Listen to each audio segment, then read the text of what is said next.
Your body is constantly sending you messages, but are you listening? This week, we're uncovering the connection between your nervous system and hunger. Nervous system expert Leah Davidson will show you why your body is your greatest ally, not your enemy. And she's going to give you practical tips you can apply today. Welcome to Binge Eating Breakthrough, the podcast to help you stop feeling out of control around food and build trust with your body. If you've tried everything but still feel stuck, you're not alone. I've been there too. I'm Jane Pilger, and I'm here to help you see binge eating in a new way so you can finally break free. Each week, you'll get the tools and insights to create peace with food and your body. Your breakthrough starts now. Hello, trusted listeners. I have such an exciting guest for you today. We have Leah Davidson here who is going to talk to us about the nervous system. Leah is an expert in all things nervous system, and I thought it would be great to bring her on the podcast and just talk about how the nervous system really plays such an important role in everything that we're talking about around food.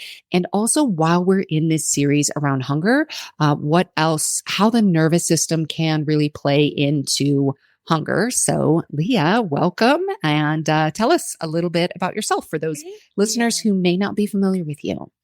Thank you for having me. I'm excited to talk about hunger and food and all things because I think it really ties nicely in with the nervous system. Nervous system, in my opinion, is foundation to everything. We cannot talk about any topic without the nervous system. You know that joke, all roads lead to Rome. All conversations with me lead to the nervous system. So I, like you said, I am a coach and an educator and a teacher all about the nervous system. But really, I got my start professionally. I have been a speech language pathologist for the past 26 years as well. And I worked in the area of traumatic brain injury. So that is what drew me to learning about the brain and all things about the brain, what happens when things go wrong in the brain, how the brain can rewire, which you can't talk about the brain without talking about the nervous system. We never used to talk about the nervous system. But I think as we've learned more about the brain and the body, there has been, the real understanding that we don't have a brain and a body. They are together. They are coordinated. It's not even, when we say the word connection, it implies that they're separate. But it is like a continuous communication loop that happens. So just over time, learning more and more about the nervous system and how that impacts people who have had injuries. And then I started realizing it's not just people who have had injuries, it's everybody. We all have, we live in a world right now that is filled with lots of stressors. So there's lots of dysregulated nervous systems out there. We don't even know what that even means. And it's impacting our physical health, our emotional health. It impacts our hunger. It impacts our relationships. It impacts our businesses. It impacts everything. That's why I say everything leads back to the nervous system, because you throw me a topic and I can rapid fire within 3 points, bring it right back to the nervous system. So. Yes, it's kind of like the 3 steps to Kevin Bacon, right? Exactly. We can have 3 steps to the nervous system. Exactly. 3 steps to the nervous system. It's always yes. And I'd be surprised if we even needed 3 steps, because the way we view the world, the way we think, feel, act is through the lens of our nervous system. And if we don't know anything about our nervous system, if we don't understand the nervous system, it literally is like we are wearing glasses with a certain tint and we have no idea that it has that tint until one day something comes along. And sometimes it's not the most pleasant thing that comes along, where these glasses are ripped off and we have this realization, oh my gosh, I didn't even realize what was going on with my body or how my body was trying to communicate with me. Yes. We talk, the nervous system will whisper to you initially. And if you don't listen, it will scream. And you'll pay attention to that. And all of a sudden you'll be in this nervous system world wondering, how did I not know about it? Well, the body wants to be heard. And I think that's where it ties in, which I'm sure we'll get to about hunger, is that, the body wants to be heard. How do we start listening to what the body wants to say? I love that. I love that terminology. I've always, one of the things I say a lot is your body is always communicating with you, but I love your lens of the body wants to be heard. It's like, oh, that's so powerful. I also really just kind of want to go back to what you said a little while ago, about the brain and the body being, it's not necessarily connected, because that implies there's a separation and then something connects them. The continuous communication and that continuous loop there between the brain and the body. And one of the things that is so common for people who have challenges with food is that desire to disconnect, really disconnect from the body for lots of reasons. And so really kind of just being able to really understand, even if we have kind of mentally disconnected from the body, kind of like, I'm just I had a client once who was like, I really just literally have lived life from the neck up, and my body has been something that I've seen it as something to kind of, manipulate or try to control or try to change, but I never really saw it as part of me. And, it's such a common experience and such a common perspective.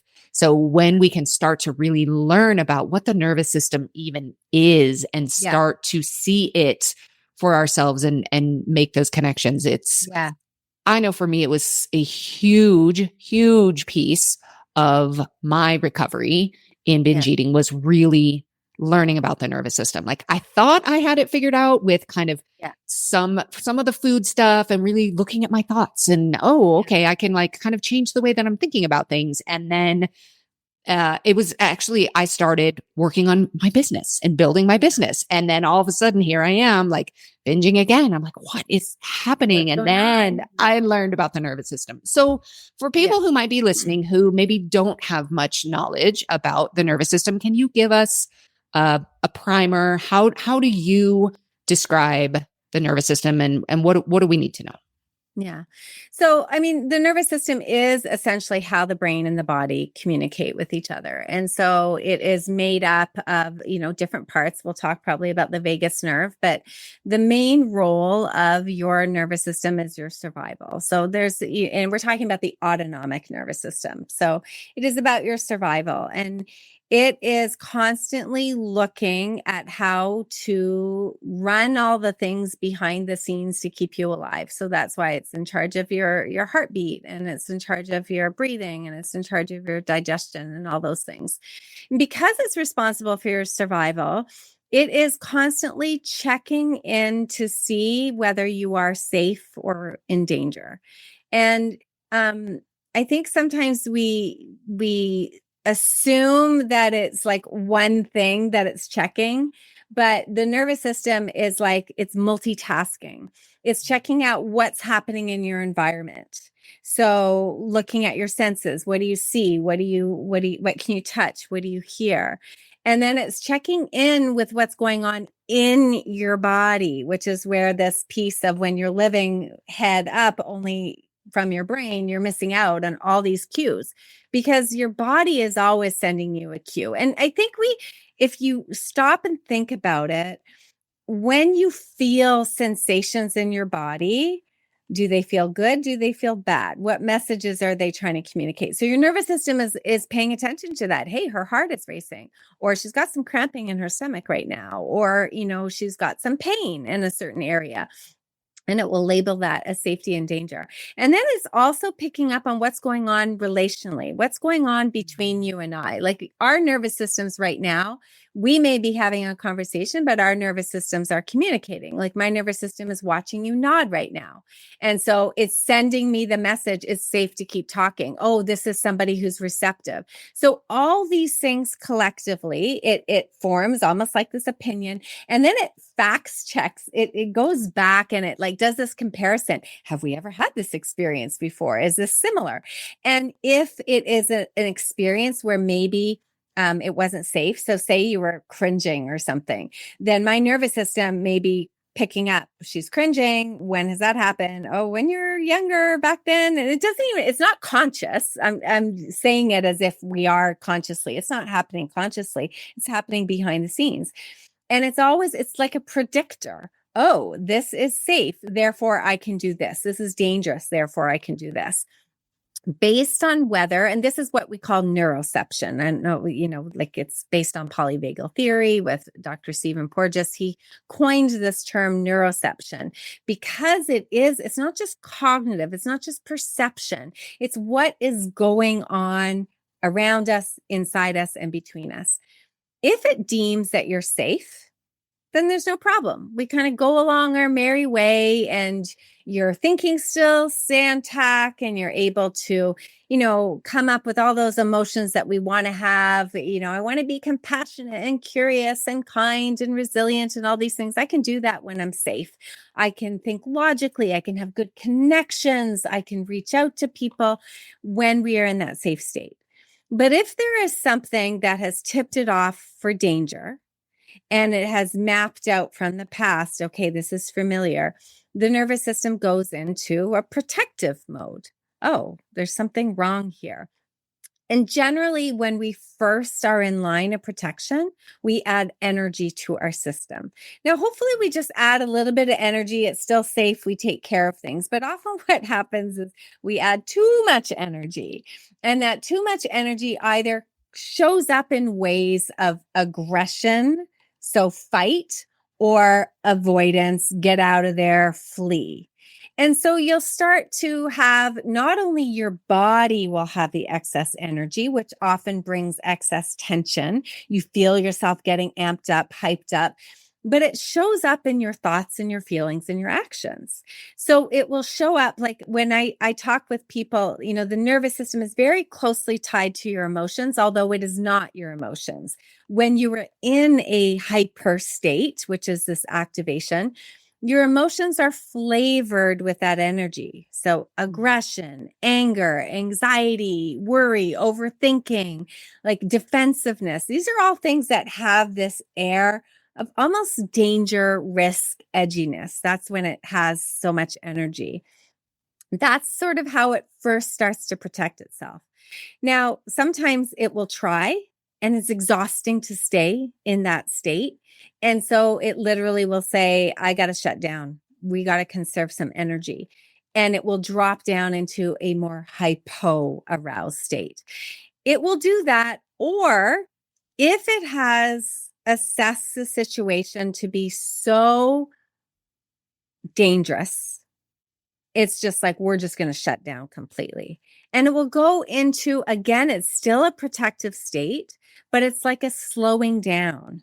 And that's where we see people, there's exhaustion, there is, a mental, emotional shutdown, there is a collapse of your system. And this immobility. So we have one with mobility and the immobility. All these states, those are the main ones. Then there's all these combined ones too. But all these states are normal. We will all go through them. But a healthy nervous system is one that, first of all, can accurately look at what's going on and assign you the state that is the best state for whatever tools you need, and then be able to return you to a baseline, a state of safety. So sometimes I think when people think about a healthy nervous system, they're thinking, well, I'll be calm all the time. I'll never react. I'll never do anything. No, you will. appropriately, because we are meant to. Life is going to throw at you all sorts of stressors. We're going to go up and down, up and down. A healthy nervous system can go up without the fear, or can go down without the fear of getting stuck there. It just knows, like, okay, yeah, I need to put more resources here, or my resources are being conserved, but I know I can get back home. I know I can get back to safety. So that is what we're trying to learn. We're trying to learn, how do I read my external cues? How do I read my internal cues? How do I read the between cues? And then how do I allow myself to be in whatever state I get biologically assigned, and then bring myself back down into a home state so that I can start living with intentionality and not just reactivity.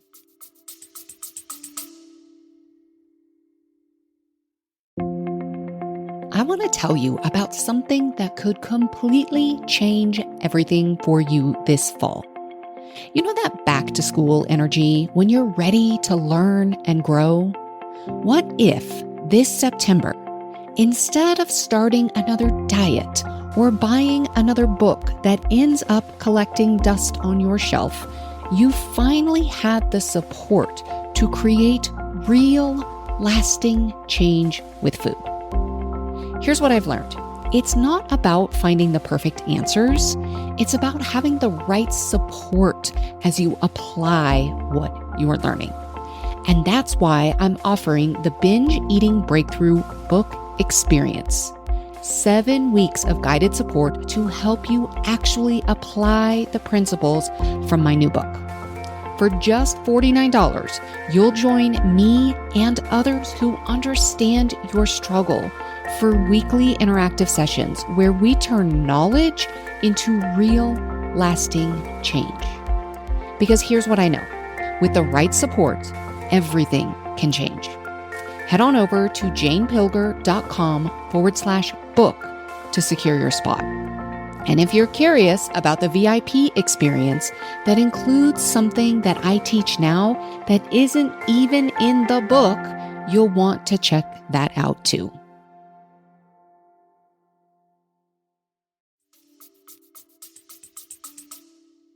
When you just said the state that I'm biologically assigned, talk to me a little bit more about that. Because it's before conscious choice. And that is the piece. I think it's such a liberating thing to understand that when you have a reaction where maybe you get amped up or you get shut down, there's nothing wrong with you. You're not a broken person or morally bad or morally superior.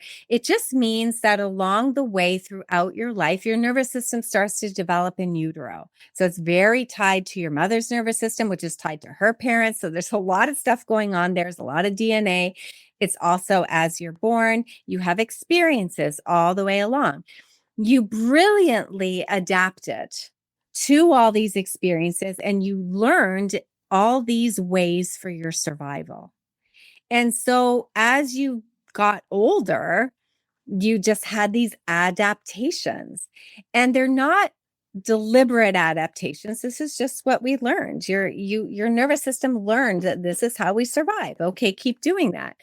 And so we hit this point where we will have these reactions, but what we do want to do is we want to be able to identify them so that we can interrupt them. And now, as a grown-up adult, do I want to act in that way? Like, I might get triggered. This is such a big word that people talk about, but all that really means is that my nervous system has identified something from the past that's similar. It's coming up for me.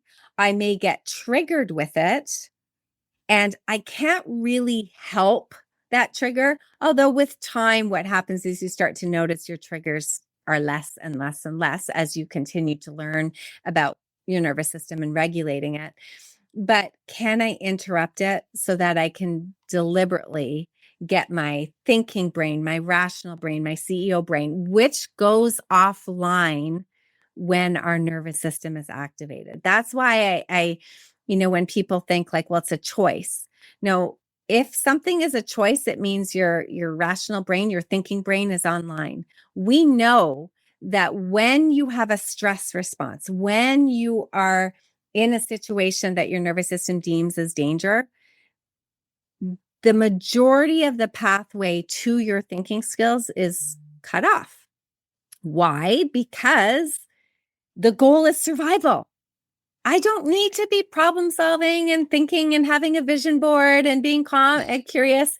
I don't need that when I'm focused on survival. So when we're focused on survival, everything biologically is sent to our survival. And so we will respond. And then we want to just get familiar. What is our responses? What are the signs? That's how I always say to people, like, you want to learn what your landscape is. We don't learn how to try to change something first. We got to learn, like, what is my tendency to go to? Not because I'm bad or shameful, or just because my nervous system brilliantly adapted. And here I am now, though, older, thinking, I don't know if I want to do that anymore. I kind of want to do it a different way. And then we learn how to do it. We have to first develop the capacity to learn how to do it a different way. Yeah. I remember when I learned about the nervous system and I really started kind of identifying my own landscape and really trying to kind of make sense of what was happening through the lens of the nervous system, what was happening in my body, what was happening with food. And I realized, oh my gosh, I spent so much of my time in that hyper aroused state. For me, flight is kind of what I go to. I tend more towards anxiety, overthinking, overwhelm is kind of where my brain likes to go. And then I realized, I'll see you there. Yes, exactly. We'll meet there. Then I realized what was happening is I would be in this state with all of this excess energy. And then I brilliantly figured out that food would help bring that energy down. And so when I could see that, and it was like, oh, I think I actually first learned about that and the window of tolerance in intensive outpatient therapy. Mm-hmm. And where then, so you eat food to kind of bring that energy down, and then you end up all the way down through the window. And now you're in the hypo aroused state on the couch, doing nothing, maybe just trying to figure out how to stop doing these terrible things. And once I realized that, it was like, oh. And I could also see that I was always going, and I never allowed myself to stop or to rest. And it was, when you talked about the body will whisper, but if you don't listen, it will yell. This is when it's like my body would be like, well, the only way I'm going to get you to slow down is by through this binge, you will slow down. You will be on the couch. And so that was one of the ways. And then also with food, if I'm not eating enough food, the body will eventually get what it needs through a binge. So, and the body knows, this is where I love talking about this because it removes the shame. Like for you, it could be a binge.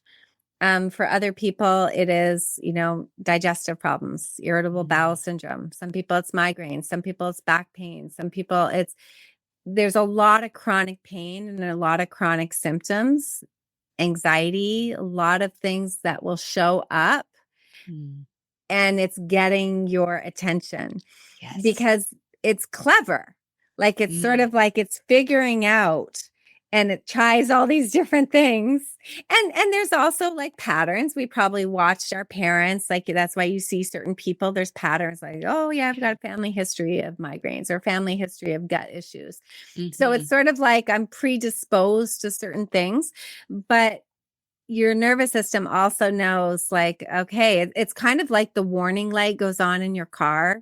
And you're just like, I'll get to it. And it will tolerate that for a while. You don't need to get gas right away. The warning light's on, But eventually what will happen is it will stall out, and it doesn't matter whether you're on a country road or a super highway or anything. It's just like, sorry, now you're going to have to pay attention. And I think our body does that in different ways for each of us. And that's why I love, like, remove the shame of whatever, however it is. I think sometimes we have put some morality on, well, this one's better than that one. Yes. No, it's just adaptations that we Yes, that's so powerful. I always talk about one of the analogies I use a lot with binges is that they're lights on the dashboard.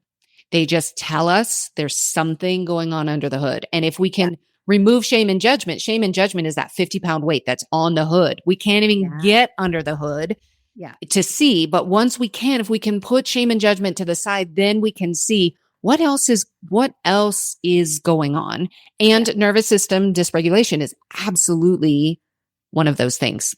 Okay, let's talk about hunger. And first, let's do this. Let's talk to us about the difference between neuroception. You mentioned neuroception earlier, but let's kind of set the stage with neuroception and interoception.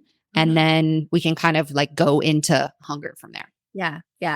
So neuroception is kind of what's going on behind the scenes. It is making that assessment of safety or danger. So it's always going to be looking at that. And it does pick up on some of what's going on inside, which is what we'll talk about interoception. But neuroception is looking at, we have exteroception. So that's like what's happening externally. Interoception is what's going on inside my body.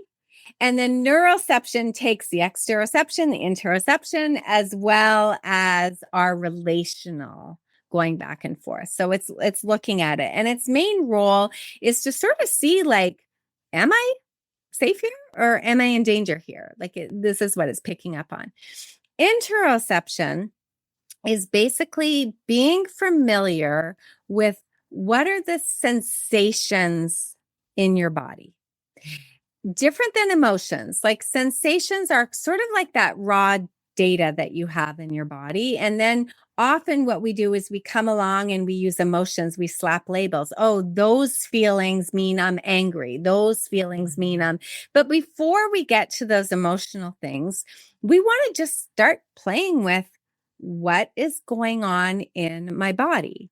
And I think a lot of times we miss that step, which is why so many of us, we don't notice when we're getting subtle signs. Like we may not notice certain hunger, or we may not notice that, oh, I'm getting, I sort of look at it, one of my tendencies to get is like migraines. And I look at, if I'm paying close attention, there are signs my body starts giving me that it's heading into migraine world. You know, it starts off very, very subtle. And then it will get into, like, I get a little bit of a neck pain, and I'll get a little bit of an aura, and then I'll start having vision. And now I'm like, if I can recognize those signs, pay attention to those signs, treat those signs with whatever it is that I do. Like a lot of it for me, it's just cluing in, like you're doing too much. There's, you're feeling stressed out. You're not taking care of yourself. Then I can usually prevent the full blown migraine that's going to knock me off my feet for how many days. But I think if we're not in tune enough, or if we're fearful of the symptoms, and so we give them so much, like that panic. Like I have lots of these chronic things, which is part of the reason why I love learning about my nervous system. But the other way, migraines is the way, but irritable bowel syndrome is another way for me.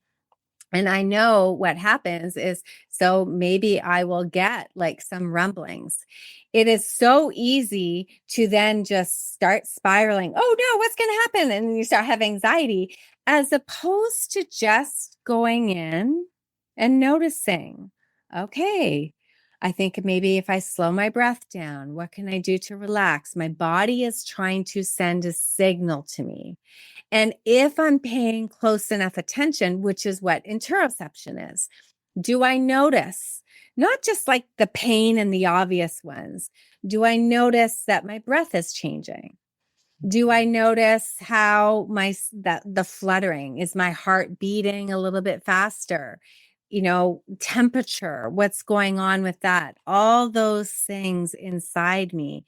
Can I start paying closer attention to them? Because if I notice them now, I can often do something about it before it ends up taking over.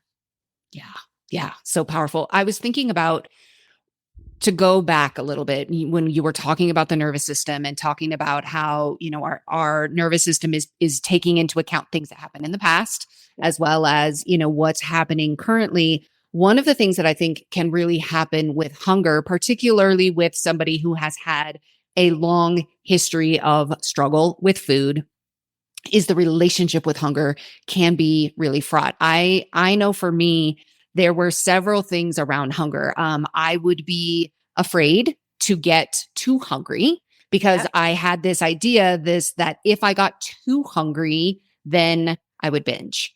And so I was often pre-eating, kind of like trying to preempt hunger. Well, I'm not hungry yet, but I'm not going to be able to eat for a while. So I'm going to go ahead and eat now. Or even just at the very first hint of hunger, I've got to take care of this because I was so afraid of the binge. And then on the other side, it would, once I realized, oh, actually hunger, I don't have to respond right away. Then I pushed it too far. And so it was really interesting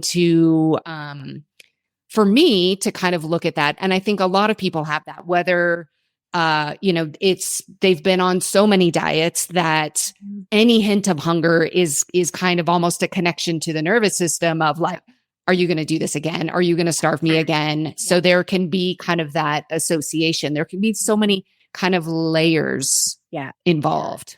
Because then what happens is hunger will start signaling danger. Because the other thing that happens with the brain is it learns patterns. It's very good at learning patterns. And it will learn patterns of all symptoms. So it will learn, is hunger dangerous to you? And then it's like, let me do you a favor. Every time you're hungry, we're just going to bypass anything and go right to what we think is going to be helpful for you, which it's not when we want to break it apart. But, it's efficiency. And our nervous system we are wired to be efficient. So it's protective. Yeah. And if it thinks there's danger because you've learned danger, you've had past danger, it's like, I'm helping you out here. And that's where we want to interrupt that pattern. And it can also happen in the opposite, right? Where it's like, well, I'm just not going to send you signals at all because you're not responding to me. So I'm just not even going to send them. Yeah. And it usually will try to find ways to make you listen. Yeah. And so sometimes it's signals, sometimes it's not signals. We do know that the brain is very good at learning patterns and recognizing patterns. And, we talk about the power of neuroplasticity, and it's such an amazing thing that the brain can rewire and the brain can change. And for good and bad. Like it's not just, we think of all these great things like I can relearn that, I can rewire this, I can do that. Yeah, but it's always learning. It's always learning. So it can be learning behind the scenes without you realizing that you're teaching it. You're teaching, especially when we fuel it with fear. Yes. And sometimes it's fear and things like intensity and pressure and fixating on it. Like those are things that sort of amplify the experience. And an amplified experience or an emotional experience to the brain is like, oh, we better pay attention to that.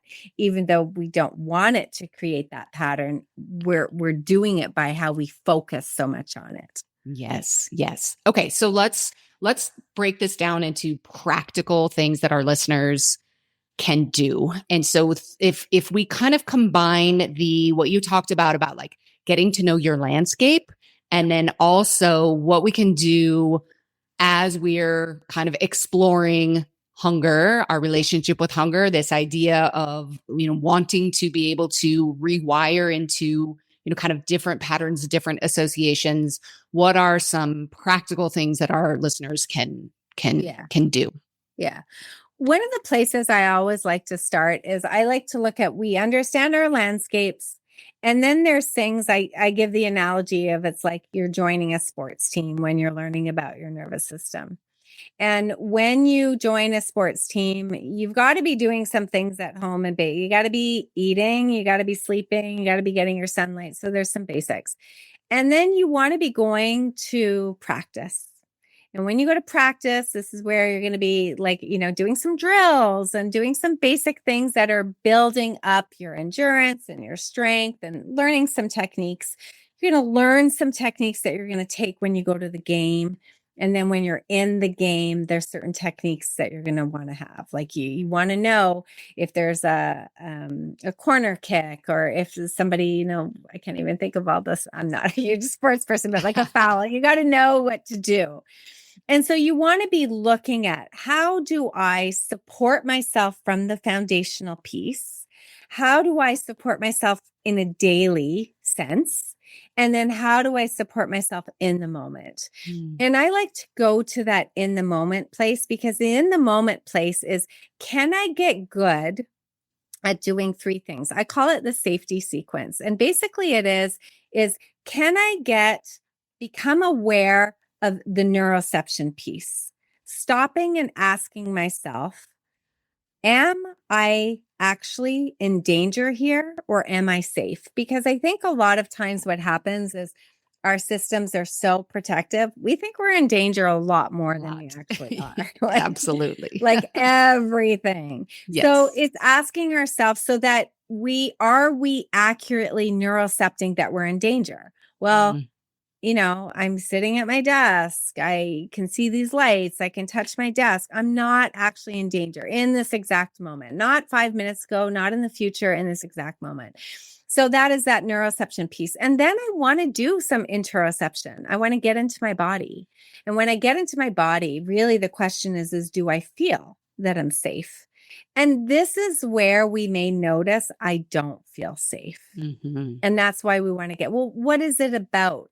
Well, I notice I don't feel safe when my breath is a certain way, or I have this sort of pain, or whatever it is. We're not trying to argue like, well, you should feel safe. You are safe. No, we're just noticing. Interesting. I'm sitting here. I'm totally safe, but my body doesn't feel safe. And then the third piece is we want to try to relax our body in some way. And there's so many different ways to do it. I talk about just doing a rag doll, where we just sort of like let all the tension out, but it can be done through breath work. It can be done through like panoramic vision. Those three things, what we keep doing when we do those three steps over and over and over, is we have touch points of safety into our day. And the more we have these, it's like drops in the bucket of safety. The more we have drops in the bucket of safety, we build our capacity for safety. We build our ability to check in with what's going on in our body. We build our ability to look around us and use our cognition to identify whether we're safe or not. And then when we relax our body, what we learn is a body that is relaxed cannot house stress. You really, really can't. You can't yell at your partner when you're in a relaxed body.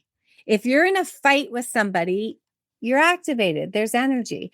So the more you practice these things, the more you become much more aware, and you can make accurate interpretations. So coming back to things like hunger, if you're doing this regularly, you start having like these placeholders of, okay, I know what hunger is like.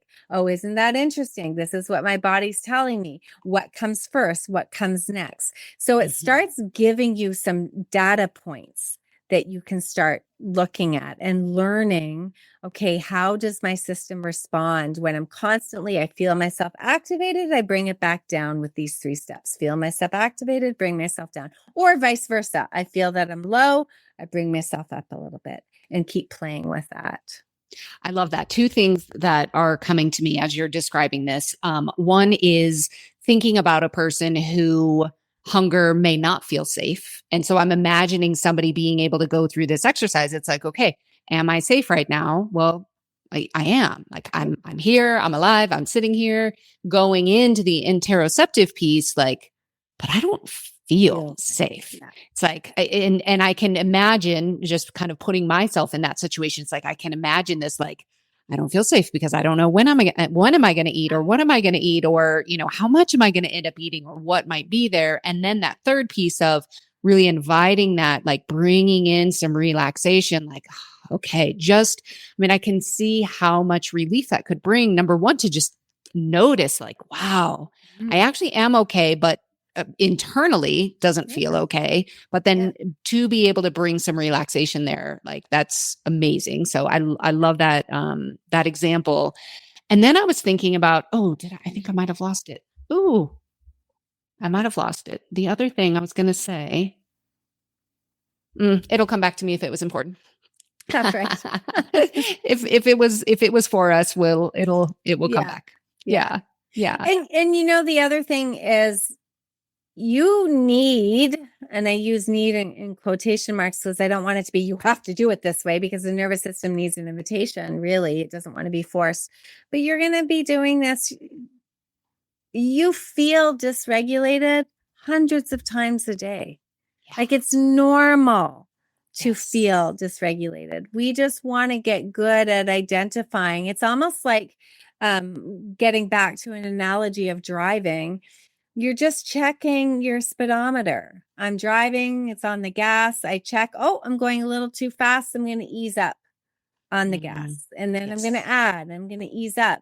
It's not like we get in there and we set it, and unless you have cruise control. So that let's remove that from the analogy. But we're constantly adjusting, and we're adjusting our speed depending on the roads that we're at. Yes. Like, you're not always driving the same speed on a country road or a city road versus a highway. We need to be making those adjustments. So when we notice that, oh my gosh, I have to, because I have clients that will often say to me, like, I love the safety sequence, but I have to do it all the time. Initially, we don't want to have it. I usually recommend for people, like, just, stop every once in a while, tie it into when you take a sip of water, when you go to the bathroom, or you do something like that. But what you'll start to see is your body kind of wants to do it. Because it's like recalibrating. So now I'll just be like sitting with clients and I'll be doing it. Not like, am I safe? Do I feel like it becomes just a very natural thing. And you start to see your body starts wanting to have that comfort, to have that relaxation. But you will always have to regulate. This is not a one and done thing. It is like fuel. It's like food. You're always going to have to eat. Yes. You're always going to have to be checking in and giving yourself safety. And we don't want to get rid of it, because sometimes we need that activation. It's just much less than we assume. Like we're in danger.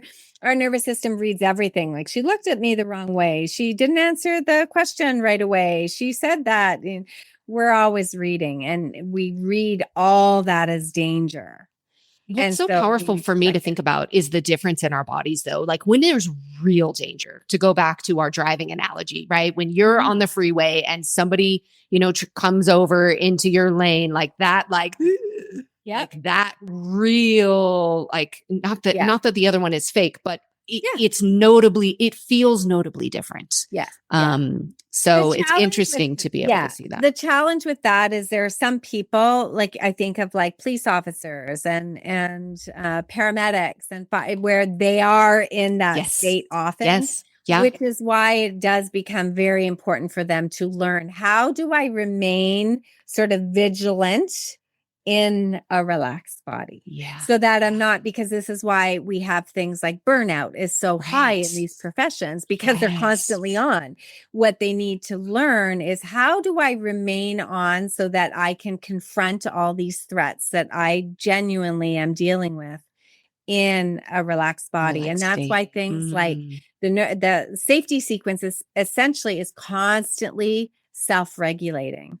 How do I continuously do that so that my system doesn't have to stay jacked up all the time? Because we're not meant to be in a constant state of stress. We can't handle it. This is why we have so much chronic pain and illness and all these symptoms, because our system is like, I'm running at full capacity and I'm not meant for that.